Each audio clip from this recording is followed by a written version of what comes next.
할렐루야. 세상에 오신 그리스도 예수의 이름으로 평안을 드려 문안합니다.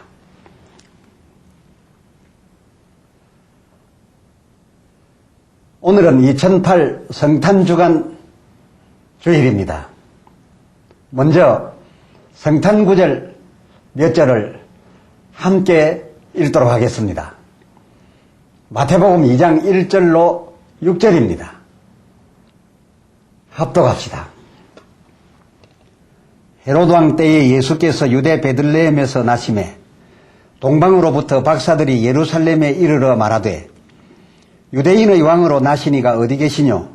우리가 동방에서 그의 별을 보고 그에게 경배하러 왔노라 하니 헤로드 왕과 온 예루살렘이 듣고 소동한지라.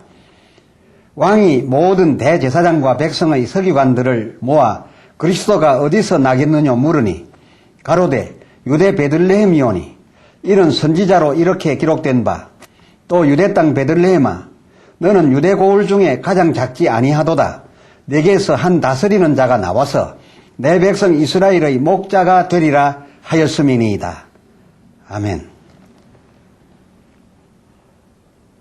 동방에서 온 박사들의 이 질문 말이 저들 그렇게까지 소동할 일은 아니었지요. 굳이 이 일에 대하여 소동을 하려면 몰라서 물으러 왔던 박사들이 했었어야죠. 이 예루살렘 이스라엘 사람들, 저들은 그동안 일로 삼고 매 안식일마다 읽어대던 성경, 그 성경이 온통 요한복음 5장 39절 말씀대로 예수 그리스도 어디에서 날 것이며 또 어떠한 모습으로 오실 것이라는 것을 충분하게 말하여 주고 있었으니까요. 그래서 물으러 왔던 이 박사들에게 대뜸 정확한 위치를 대답도 해 주었고요. 그런데 웬 소동이란 말입니까? 저들이 그토록 소동한 것은 참 아쉬운 일입니다. 이제 오늘의 본문 읽겠습니다. 마가복음 6장 47절부터 52절입니다. 저물매 배는 바다 가운데 있고 예수는 홀로 무태 계시다가 바람이 거스림으로 제자들이 괴로이 노젓는 것을 보시고 밤 사경즈음에 바다 위로 걸어서 저희에게 오사 지나가려고 하심에 제자들이 그의 바다 위로 걸어오심을 보고 유령인가 하여 소리 지르니 저희가 다 예수를 보고 놀람이라. 이에 예수께서 곧 더불어 말씀하여 가라사대 안심하라 내니 두려워 말라 하시고 배에 올라 저희에게 가시니 바람이 그치는지라. 제자들이 마음에 심히 놀라니 이는 저희가 그 떡 떼시던 일을 깨닫지 못하고 도리어 그 마음이 둔하여졌음이러라. 아멘. 본문을 중심하여 예수 출현과 소동에 관하여 라는 주제로 은혜 나누고자 합니다. 오병이어이적으로 5,000명을 배불리 먹게 한 후 공간복음 마태 14장 22절을 보니 예수께서 즉시 제자들을 제쳐가사 자기가 무리를 보내는 동안에 배를 타고 앞서 건너편으로 가게 하시고 라고 기록하였는 바 여기 배를 타고 앞서 가라 하셨으면 나도 곧 뒤따라 너에게로 가겠다라는 뜻이 포함된 말이고 또 건너편이라 하였으면 그 빈들 맞은편 큰 마을 가버나움을 이름이었음을 요한복음 6장 17절에서 알 수가 있습니다. 예수님과 그 제자들의 다음 사역지 곧 내일 사역지는 가버나움임을 서로 간 분명히 했던 것입니다. 예수님과 제자들 사이 이러한 묵계에 따라 마가복음 6장 48절 예수님 바다 위로 걸어서 저희에게 오사 막 지나가려 했습니다. 그런데 이 제자들 이 예수님을 유령으로 착각 심히 두려워하여 크게 소리 질렀습니다. 이때 베드로는 마태복음 14장 28절을 보니 만일 주시거든 나로 무리로 걸어오라 하소서. 예수 말씀하시되 오라 하심에 이 베드로 얼마간 빠지기 전까지 무리로 걸어서 갔었지요. 사람인 이 베드로마저 무리로 얼마 동안 걸어감을 봄으로써 이 제자들 예수에 대한 유령소동은 잦아들었습니다. 예수님 무리로 걸어서 오신 일 물론 놀라운 일이지요. 그것도 밤 사경이었으니 말입니다. 허나 이 제자들의 경우 과연 그렇게까지 놀랐어야 했을까요? 불과 3경 전, 곧 대여섯 시간 전 빈들에서 너희는 나 앞서가라 하셨으니 예수님은 곧 뒤따라 너희에게로 빨리 달려와서 그리고 가버나움에서 합류하시겠다라는 말씀이었지 않습니까? 또 요한복음 6장 22절을 참고해 보면 그때 거기 그 제자들 저희가 탄 배 그 한 척밖에는 다른 배가 전혀 없었으니 예수님께서 이처럼 빨리 와서 내일 합류하시려고 한다면 무리로 걸어오실 일은 거의 당연시 되어진 그런 일이었습니다.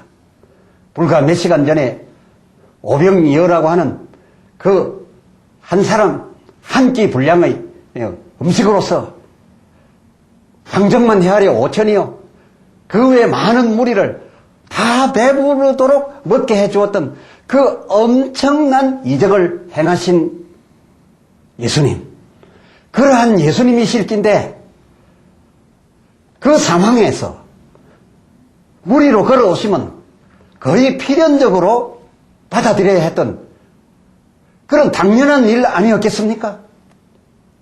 그런데도 저들 그래도 두려워하고 그렇게까지 놀라서 소리 질러 대었어야 했을까요? 모르긴 해도 사람인 베드로가 그 무리를 얼마 동안 걸어가는 일이 없었더라면 저희에게 이 예수는 여전히 유령이고 말았을 겁니다. 이들의 이 같은 놀라서 소동한 이 일을 성경도 하도 어이없게 보았음인지 제자들의 이 같은 행위에 대해서 한마디 했습니다. 마가복음 6장 51절 하반절을 보니 제자들이 심히 그 마음이 놀라니 52절 이는 이렇게 놀랄 수 없는 일을 놀라니 이는 저희가 그 떡 떼시던 일 불과 몇 시간 전에 그 엄청난 오병이어의 이적 그 떡 떼시던 일 그 일을 깨닫지 못하고 도리어 마음이 둔하여졌음이로라. 이 성경의 지적이 맞지 않습니까? 그렇습니다. 둔하여지지 않았었으면 저희에게 그리고 예수님에게 어쩌면 그 당연한 일이 그토록 놀라야 되었던 일은 아니었다는 게지요.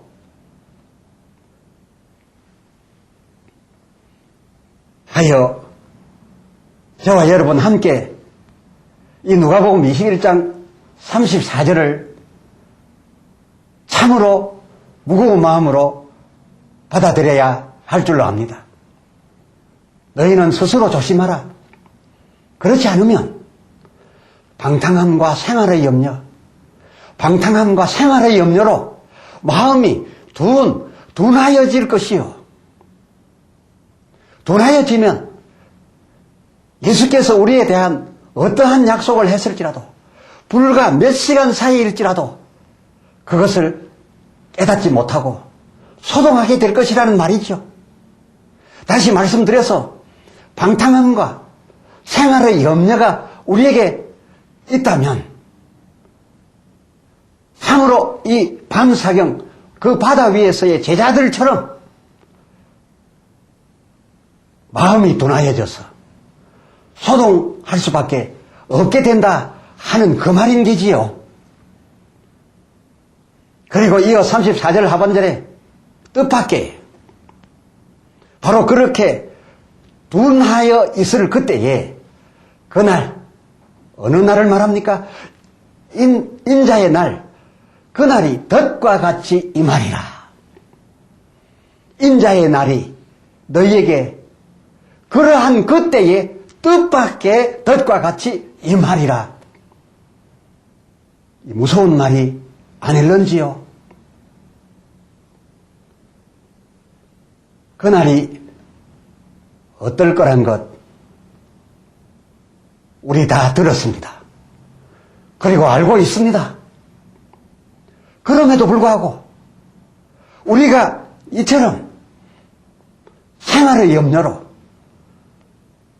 그리고 호의호식하고 이 세상에서 즐거움을 쫓아 이렇게 방탕생활 하는데 우리의 온 생각이 집중되어 있다라고 한다면 정작 우리의 영이 둔하여지고 우리 마음이 둔하여져서 아무리 약속을 하고 아무리 알고 있었다 할지라도 뜻밖의 임하는 인자의 그날에 야단 떨어야 할 사람 많지 않겠습니까? 왜냐고요? 아시는 바 그날의 예수 오심 광경은 처음 유대 땅 베들레헴에서 오셨던 그때의 광경, 그리고 밤사경 이 제자들의 바다 위에 가까이 오사 저들을 지나쳐 가려 하셨던 그 사건의 그 광경보다는 훨씬 더 놀라운 의미와 항월과 이 세상을 뒤흔들 크나큰 음성과 함께 다가올 테니까요. 여러분, 그러나 이날에는 제자들과 같은 그런 일, 헤롯왕과 예루살렘 사람들과 같은 일, 그런 일은 결코 없어야 합니다. 밤사경 바다 위 소동했던 제자들은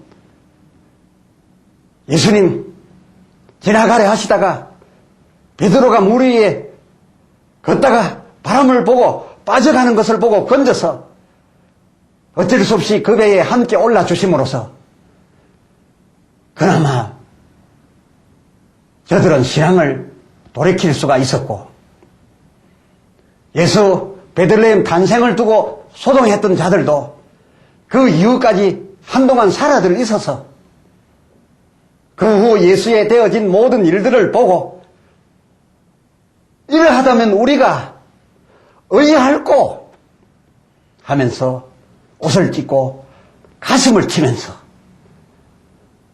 회개할 기회라도 얻었고 회개함으로써 오순절에 임하시는 성령을 체험할 수도 있었으나 그러나 만일 예수 재림 때 소동할 수밖에 없게 된다면 그 소동자는 그 소동하는 그것으로 바로 끝이 됩니다. 베드로가 그의 모든 글 후서 끝장에 이렇게 말했습니다. 베드로 후서 3장 10절 바울도 그의 편지, 아마 베드로가 이 바울의 편지까지 소개를 하고 있는데, 이 바울의 편지 글은 데살로니가 전서 4장 13절로 17절에서 확인할 수 있는 내용이겠습니다. 바울도 그의 편지에서 이런 일에 관하여 말하였거니와, 그 10절, 베드로후서 3장 10절, 베드로의 마지막 같은 말, 주의 날이 도적같이 오리니, 11절, 너희가 어떠한 사람이 되어야 마땅하뇨? 마가복음 6장 52절에서 확인한 대로 더 이상 방탕함과 이처럼한 생활의 염려, 이 생활의 염려로 둔한데 머물지 말고, 베드로후서 3장 11절, 베드로의 마지막 고백과 같이 외친 말씀, 거룩한 행실과 경건함으로 하나님의 날, 하나님의 이 날이 임하시기를 간절히 사모하고, 13절, 그의 약속대로 의의 거하는 바, 즉 의가 거하는 바 새하늘과 새 땅, 바로 그 하늘과 그 땅을 바라보십시오. 그리하여 진정코 다가올 약속된 이 인자의 날에는 결코 소동치 않아야 되겠으니,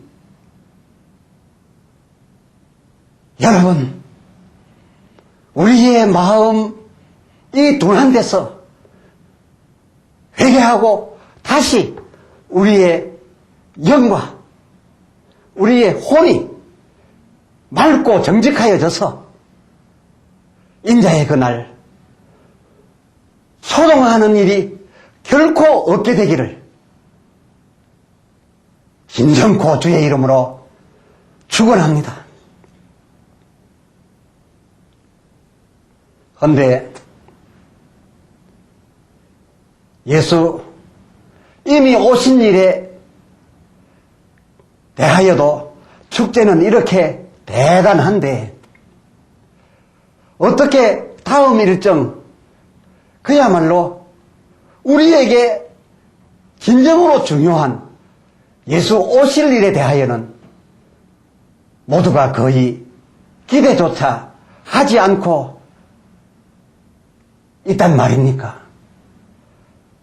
오늘날처럼 우리 모두가 그의 오실 일에 대하여, 그의 분명한 약속에 대하여 이처럼 관심이 적고 이처럼 무던하고서야 뜻밖의 그날이 더 엄청난 모습으로 임하게 될 때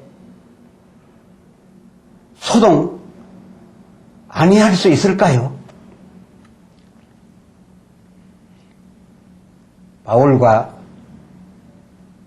베드로의 끝장 말씀으로 말씀드렸거니와, 성경의 끝장, 곧 구약과 신약의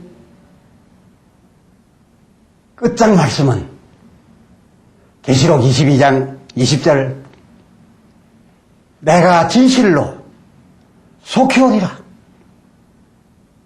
내가 진실로 속히 오리라 하면 우리가 어떻게 하여야 할꼬? 아멘. 주 예수여 오시옵소서. 아멘. 주 예수여 오시옵소서. 그렇습니다. 내가 진실로 속히 오리라. 지나간 약속에 대하여도, 이루어진 약속에 대하여도 오늘날 우리가 대단하거늘 이제 곧 닥칠 약속, 내가 진실로 속히 오리라에 대하여 우리는 그야말로 온 마음 온 정성 다하여 온 기대, 온 사모 다하여 아멘 주 예수여 오시옵소서. 이것이 우리의 신앙이요 생활이어야 할 줄로 믿습니다. 기도합시다. 하나님 아버지, 오늘 말씀을 통하여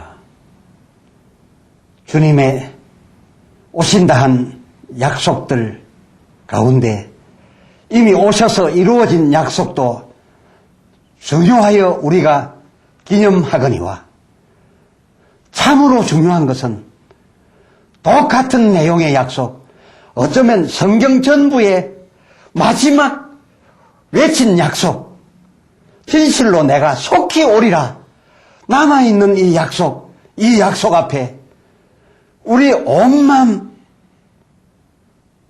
온 기대, 온 사모, 온 간절함 바쳐 아멘 주 예수여 속히 오시옵소서 하게 하여 주시옵소서.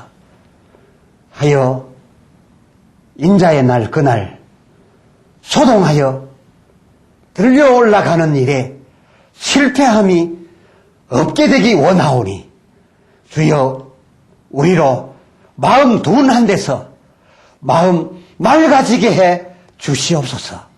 우리 주 예수 그리스도의 이름으로 간절히 구하여 기도드리옵나이다. 아멘.